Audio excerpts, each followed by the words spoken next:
The history of black hair, our hairstory. The history behind all elaborate designs and hairstyles originated in different ethnic groups in Africa. The first known example of dreadlocks date back to ancient Egypt, where dreadlocks appeared on many artifacts. Ancient Egyptians with dreadlocks have also been recovered from archaeological sites. Socially, hair grooming played a significant part in status and identity in African tribes. It was a way to identify someone's social status based on ethnicity, social rank, age, marital status, wealth, fertility, manhood, religion, and death. Twisting, braiding, cotton or wool thread weaving, adding animal fat, or mud and clay were all techniques used to create these elaborate looks. Due to styling taking hours and sometimes days, much like today, women use this time of beautifying as a chance to socialize and form meaningful bonds with one another. In 1444, Europeans began to kidnap Africans of all social statuses and trade them on the west coast of Africa. Many wore elaborate hairstyles.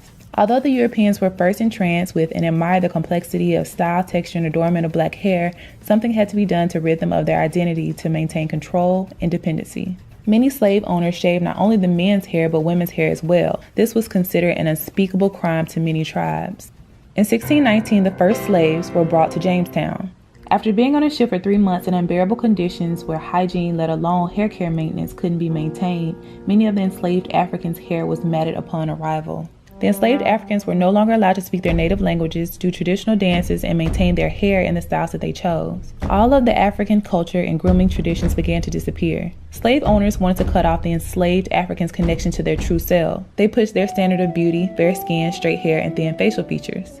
African dark skin, kinky hair, and wider facial features were deemed unattractive. Because of this, lighter skinned, straight hair slaves commanded higher prices at auction.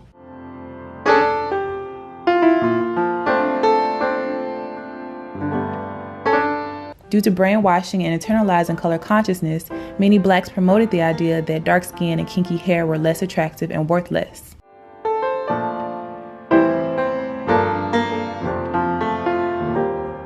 The enslaved Africans were given no way to care for their hair. In the 1800s, without combs and the herbal treatments used in Africa, they were forced to use bacon grease, butter, kerosene, and sheep brushes to maintain their hair.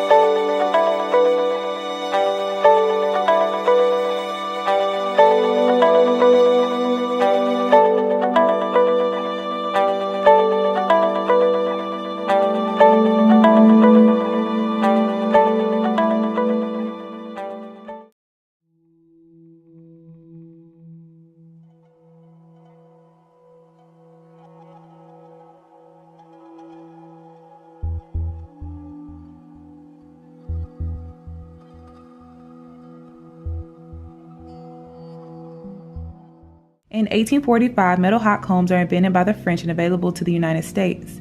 Many people believe Madam C.J. Walker invented the hot comb, which is incorrect.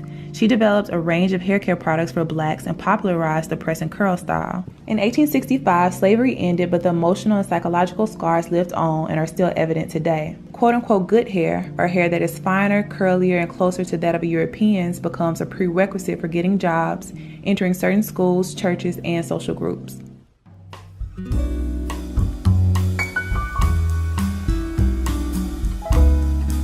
In the 1920s, Marcus Garvey, a black nationalist, urged his followers to embrace their natural hair and reclaim their African aesthetic. He is quoted as saying, "You must remove the kinks from your mind, not your hair."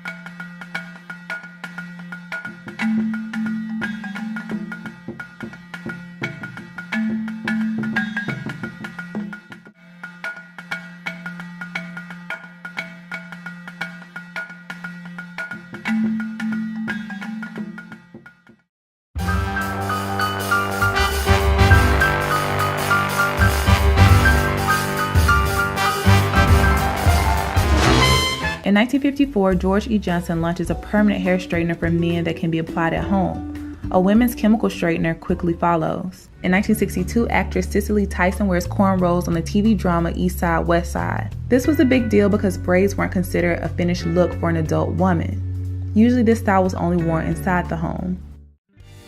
Angela Davis became an icon of Black power with her large afro. The afro became a symbol for Black power and pride. Kinky hair and dark skin is embraced, and the phrase "Black is beautiful" is coined. In 1968, Diahann Carroll is the first Black woman to star in a television network series. She is said to be the Black version of the all-American girl with straightened, curled hair.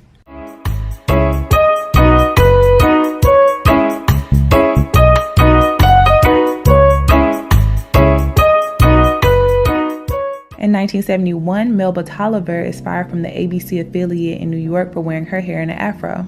This caused a great deal of controversy. In 1977, the Jerry curl exploded on the Black hair scene. It was deemed a curly perm for Blacks, and the style lasted through the 1980s. In the 1990s, Essence magazine declares sisters love the weave, but natural styles on locks are starting to become more accepted as well.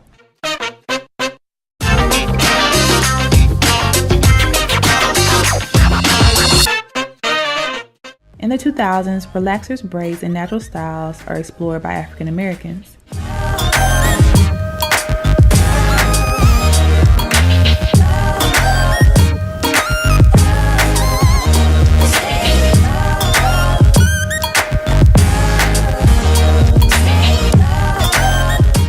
Around 2009, there is a surge in the number of women wearing their hair naturally.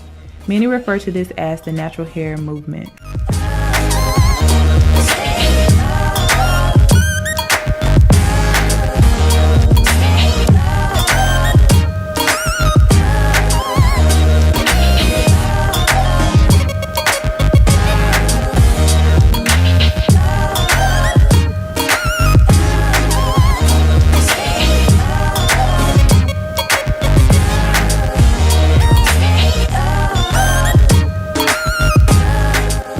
In 2006, Black hair care is a billion-dollar industry. Black women consume 80% of the hair industry but only own 3%.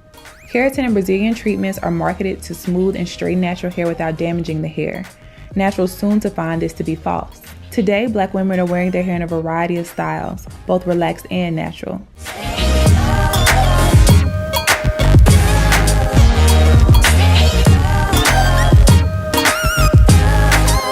The number of women wearing their hair naturally has increased significantly due to the education on the harshness of chemicals used in relaxers, scalp conditions, a desire to lead a healthier and more active lifestyle, and a desire for naturally longer and thicker hair.